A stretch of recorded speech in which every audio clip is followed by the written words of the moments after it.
My name is Maxie R. Tucker, and I was 29 years old when the man I planned to marry calmly told me he was going on a date with another woman to make sure he wasn't settling. Looking back, the most insulting part wasn't that Ethan wanted to see someone else. People cheat. Relationships fail. As painful as that is, it happens every day. No. What shattered something inside me was the way he scheduled it. Like a dentist appointment. Like routine maintenance. Like I was expected to wait patiently at home while he compared me to another woman before deciding whether I was worth keeping. To understand why he believed he could do something like that. You have to understand our life together. For 3 years, I had been the stable foundation beneath everything he built. When we met, Ethan was buried under credit card debt. He hated his apartment. His car payment consumed half his paycheck. I had the established career, the house, the financial security. I paid off his vehicle so he could finish graduate school without worrying every month. I never resented it. I loved him. I believed we were building a future together. Somewhere along the way, safe became boring. 6 months earlier, Ethan had reconnected with an old friend named Chloe. She was 30, perpetually single, always chasing excitement, always convinced the next relationship would finally complete her. She couldn't understand why Ethan would choose a quiet life over endless adventure. One evening, I overheard them talking on speakerphone. "You're 27. Chloe laughed. "You've been with Maxie forever. How do you even know she's the one if you've never looked around? You've settled. You deserve excitement." Instead of laughing it off, Ethan listened. Slowly. Everything about me became a problem. I was too practical, too responsible, too focused on retirement accounts instead of expensive vacations. "You sound like my mother," he muttered one night after I reminded him to lock the front door. "I need more spark." Spark. I provided a mortgage, security, consistency. Apparently, that wasn't enough anymore. Friday evening finally arrived. I came home after another exhausting work week looking forward to ordering Thai food and watching a movie together. Instead, I found Ethan standing in front of the hallway mirror, adjusting the collar of a black shirt I'd bought him for our anniversary. He looked ready for a first date. "Going out with Chloe?" I asked. He turned around, completely calm. "No, I'm going on a date." The sentence landed so casually I almost missed it. "A what?" "A date. Her name's Vanessa. We matched on Hinge." He smiled gently, almost sympathetically. "I need to know what's out there." For several seconds, I honestly wondered if this was some elaborate joke. Then I realized he was completely serious. "You live in my house," I said quietly. "You drive the SUV I paid off. And you're telling me you're taking another woman to dinner?" He sighed dramatically. "You're making it sound ugly. It's only dinner. It's a vibe check. I need clarity. I need to know whether I'm staying because I truly choose you, or because you're simply safe." He stepped closer. "If I come home afterward, you'll know I picked you." That sentence killed every remaining feeling I had. He expected gratitude. He expected me to feel honored if he returned. Instead, I felt absolutely nothing. No rage, no heartbreak, only distance. I nodded once. "Okay." He blinked. "Okay? You're right. You shouldn't settle." His smile widened immediately. "I knew you'd understand." He grabbed his jacket. "My Uber's outside." "Take your time," I answered. "Enjoy dinner." He looked briefly confused, then shrugged. "Thanks." The front door closed behind him. I stood alone in the kitchen for exactly 10 seconds, then walked into the garage, picked up several heavy-duty moving boxes, and quietly began packing every trace of Ethan out of my life. The moment Ethan's rideshare disappeared around the corner, I set my wine glass on the kitchen counter. There was no dramatic music, no tears, no screaming, only silence. The kind of silence that arrives after something has already died. I walked upstairs, pulled 2 large suitcases from the closet, then started packing, not angrily, methodically. Every shirt folded, every pair of jeans matched together, every shoe placed neatly inside its own compartment. If anyone had watched me, they would have assumed I was helping someone prepare for a business trip. Instead, I was preparing a permanent departure. As I packed, the reality of our relationship became impossible to ignore. His laptop. I bought it. His designer watch. Christmas gift. The leather weekend bag. Italy. The expensive espresso machine he loved using every morning. Anniversary present. Almost every expensive object in the room carried my fingerprints. Not because I wanted control, because I genuinely believed we were building a future together. Now, I was simply returning everything that belonged to him. No arguments later, no accusations, no excuses, just closure. The bathroom came next. Toothbrush, electric razor, cologne, hair products, medication, everything into another box. I left nothing behind. The guest room, the office, the garage. Within 3 hours, his entire life occupied 4 moving boxes and 2 suitcases. The house looked strangely peaceful, larger somehow, like it had been quietly waiting to breathe. Around 10:30, I sat down in front of my computer. The physical packing had finished. Now came the digital one. I removed Ethan's fingerprint from the smart lock, deleted his garage door access, changed the Wi-Fi password, logged out every streaming account, Netflix, Spotify, Prime Video, cloud storage. One by one, every digital key disappeared, not out of spite, because he wanted to know what life looked like without me. Life, without me, didn't include my subscriptions. At exactly 11:15, I carried every suitcase and every box onto the covered front porch. I stacked everything neatly beneath the porch light, protected from the weather. I wasn't trying to punish him. I simply wanted every boundary perfectly clear. Back inside, I took a sheet of thick stationery from my desk. Not notebook paper. Real stationery. The kind reserved for meaningful letters. I wrote only 2 sentences. Hope you didn't settle. I decided not to either. I taped the note across the largest suitcase, then locked the front door, turned off every light, and waited. He came home earlier than I expected. 11:48 p.m. His rideshare stopped outside. Through the doorbell camera, I watched him climb the front steps. He looked irritated, not heartbroken, probably rehearsing whatever speech he'd planned about finding clarity. He reached the front door, pressed his access code. The lock flashed red. He frowned, typed it again. Another red light. Only then did he notice the luggage.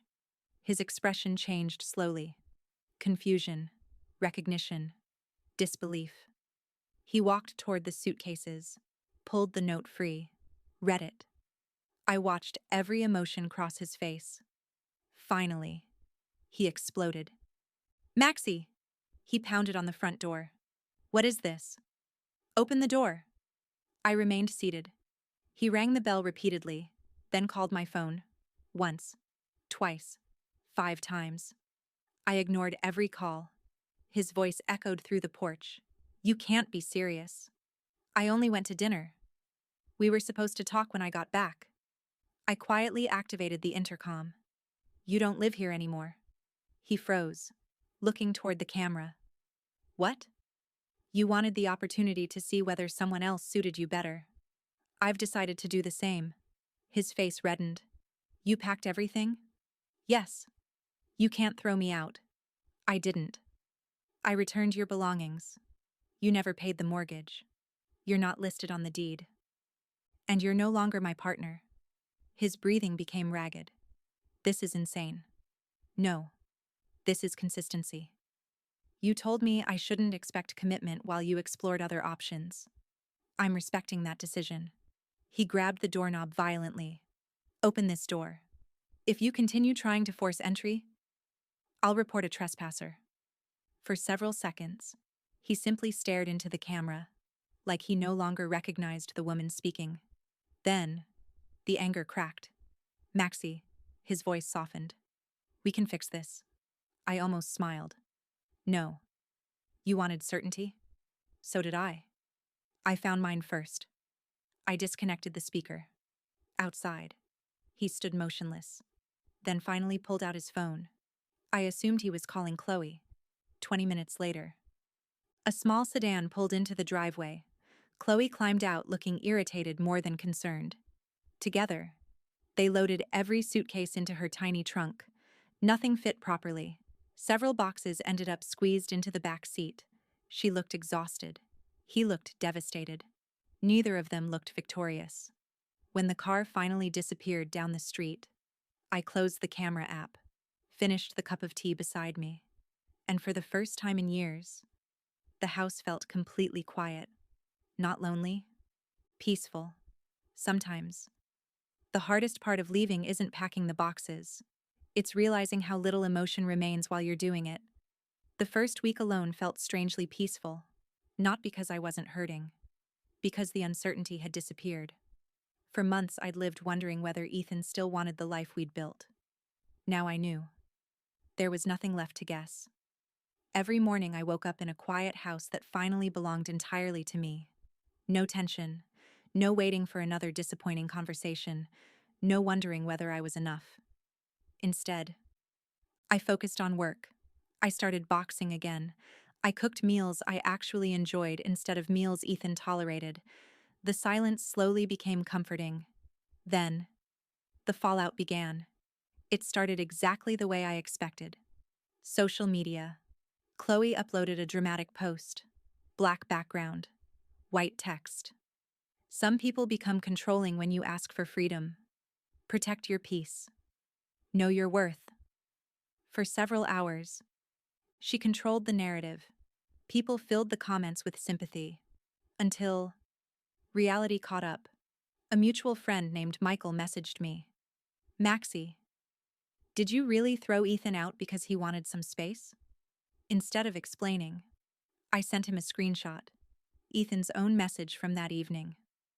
Going to dinner with Vanessa. Need to see if there's still a spark somewhere else. If I come back, you'll know I chose you. 10 minutes later, Michael replied publicly beneath Chloe's post. Didn't he tell Maxie he was taking another woman on a date to test the relationship? Seems like an important detail you forgot. The post disappeared before lunchtime. The story collapsed almost instantly. Then came Vanessa. Or rather, the complete absence of Vanessa. Apparently, she wasn't looking for commitment. She wasn't interested in becoming someone's emotional experiment. According to mutual friends, she politely declined a second date, then blocked Ethan's number entirely. His great search for clarity had lasted exactly one dinner. Chloe wasn't much better. She'd welcomed Ethan enthusiastically the first night. By the second week, having a recently dumped man sleeping on her couch had become considerably less exciting. Leo stopped by one evening carrying dinner. I heard Ethan moved into Chloe's apartment. For a few days. I smiled faintly. What happened? Turns out she likes giving advice. Not roommates. I couldn't help laughing. What? She asked him to leave. Already? Apparently heartbreak makes terrible company. The irony almost felt fictional.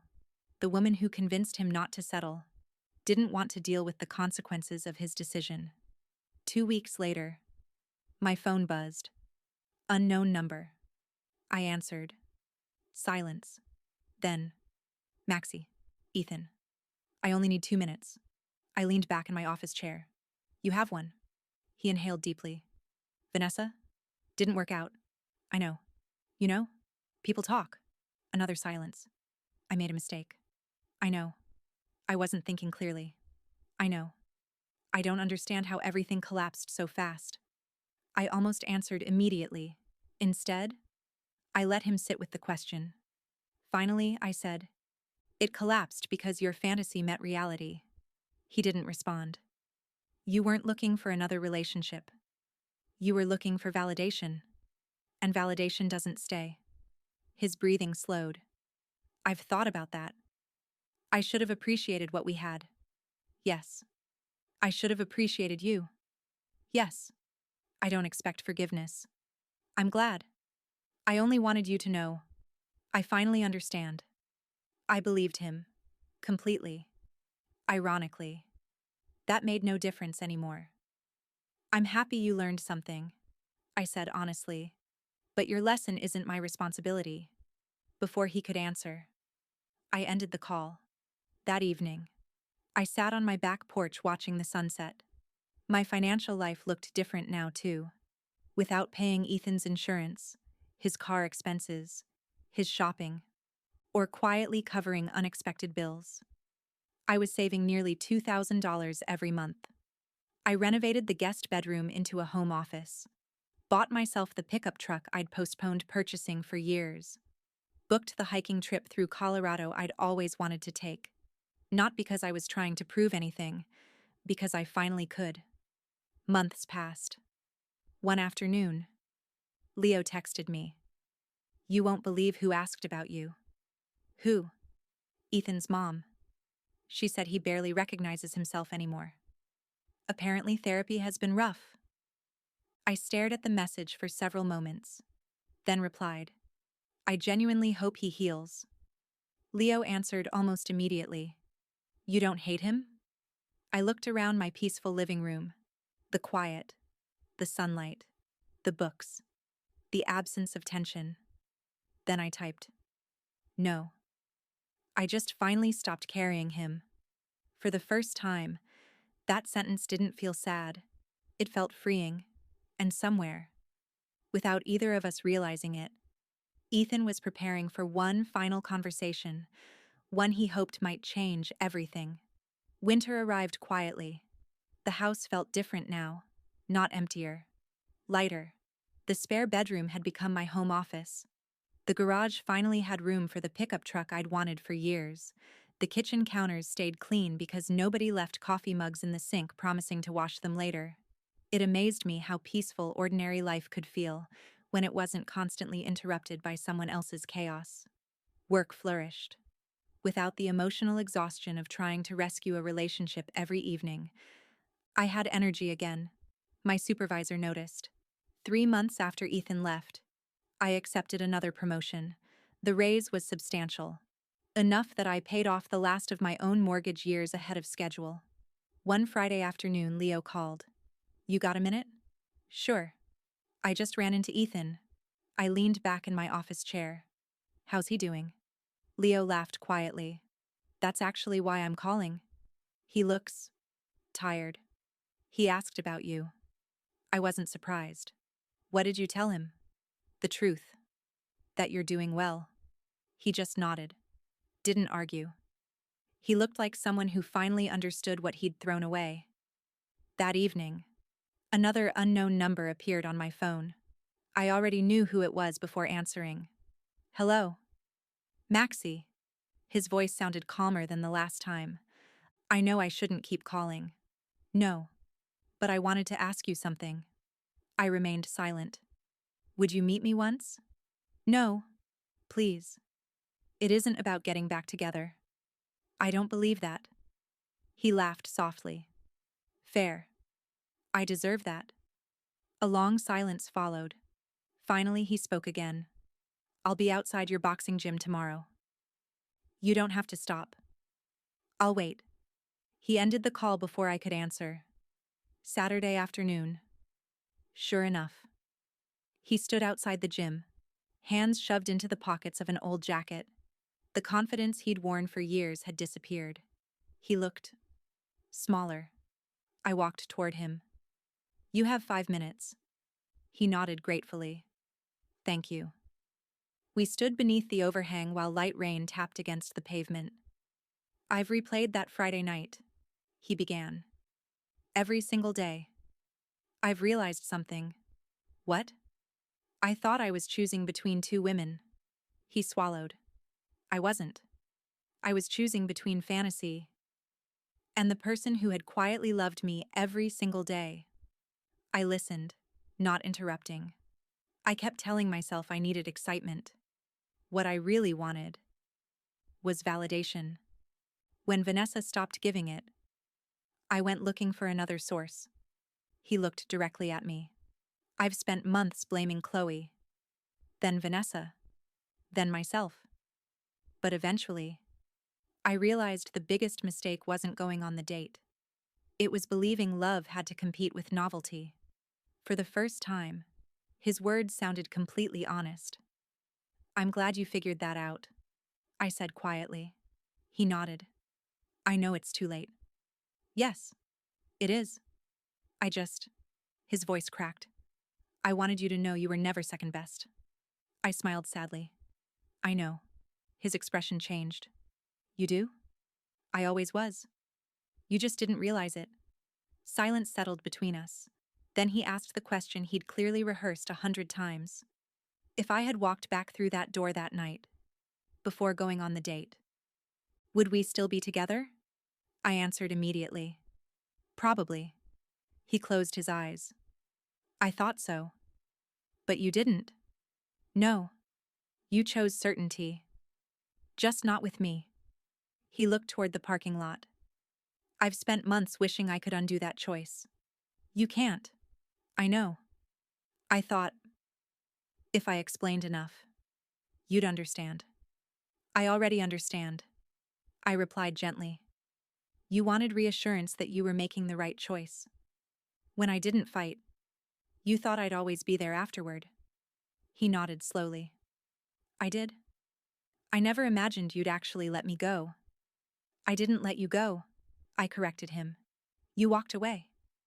I simply closed the door behind you." Those words seemed to settle something inside him. He smiled. A tired, honest smile. "You've become stronger." I shook my head. "No, I've become peaceful. There's a difference." He laughed quietly. "I think that's what I was looking for all along." "You already had it," I answered. "You just mistook it for boredom." He looked at the ground. "I did. I hope one day someone loves you the way you loved me." I thought about that for a moment, then answered honestly. "I hope the next person chooses me." Before comparing me to everyone else. His eyes filled briefly. "I hope so too." I stepped around him, opened my truck. Before climbing inside, I looked back one final time. "Goodbye, Ethan." He nodded. "Goodbye, Maxie." This time, neither of us looked back. Months later, people occasionally asked whether I regretted ending everything so quickly. I always gave the same answer. No. Because someone who asks you to wait while they decide whether you're enough already gave you the answer. My name is Maxie R. Tucker. The man I loved once asked me to wait while he tested the market. He believed he was making sure he wasn't settling. Instead, he taught me that I was the one settling all along and walking away. Turned out to be the best decision either of us ever made. Nearly a year passed before I heard Ethan's name again. Not because he had finally stopped thinking about me, because everyone else had stopped talking about him. Life has a strange way of doing that. What once feels like the center of your universe eventually becomes background noise. My mornings had changed completely. Instead of waking up wondering whether someone else was happy, I woke up planning my own day. The boxing gym became part of my routine. I finally took the trip through Colorado I'd postponed for years. Work continued to grow. The promotion I'd accepted turned into another opportunity, and before long I was managing an entire logistics division. One Friday evening, I sat on my back porch watching the sunset with Leo. He looked around the house and laughed. "You know what's funny?" "What?" "This place actually feels lived in now." I smiled. "It always was." "No." He shook his head. "Before, it felt like you were maintaining someone else's dream. Now, it finally feels like yours." He wasn't wrong. The silence inside this house no longer sounded empty. It sounded peaceful. A few weeks later, my phone buzzed. Not from Ethan. From Chloe. The woman who had spent months convincing him that stability meant settling. I almost ignored it. Curiosity won. "Maxie, I know I have no right to contact you, but I wanted to apologize." I encouraged him to throw away something real because I couldn't keep anything real myself. I was wrong. I'm sorry for my part in what happened. I stared at the message for several moments, then replied with only one sentence. I hope you've learned something valuable. Nothing more. No blame. No conversation. Sometimes, that is enough. Another month passed. Then Ethan's older sister called. I thought you should know. She hesitated. Ethan's moving. Out of state. I nodded quietly. I figured he would eventually. He wanted me to tell you something. I smiled faintly. You don't have to. He said. She paused. He hopes you never again let anyone convince you that your loyalty is ordinary. For the first time, that message reached me. Not because it reopened anything, because it closed the final door. Tell him, I said gently. I hope he finds the life he's looking for. I will. After the call ended, I realized something. There would probably never be another conversation. No dramatic reunion. No surprise apology on my porch. No second chance. Real life rarely gives those endings. Instead, people simply continue living. One Saturday morning, I walked through the local farmer's market carrying fresh flowers for my dining table. A little girl accidentally bumped into me. I'm sorry, she whispered. Her father smiled apologetically. No harm done. Watching them walk away, I caught myself smiling. The future no longer looked like something I had lost. It looked like something waiting patiently ahead. Looking back now, people occasionally ask whether I was too harsh, whether packing Ethan's belongings while he was out on that date was excessive. I always answer the same way. No, because he believed commitment was something to compare. I believed commitment was something to protect. Those two beliefs could never build the same future. My name is Maxie R. Tucker. The man I loved once asked me to wait while he tested whether another woman might make him happier. He thought he was protecting himself from settling. Instead, he accidentally showed me that I had been settling for someone who saw loyalty as negotiable. The night he walked out that front door, he believed he was keeping his options open. What he never realized was that he had quietly become one of mine. And when he came back, the position had already been filled, not by another person, by my own peace.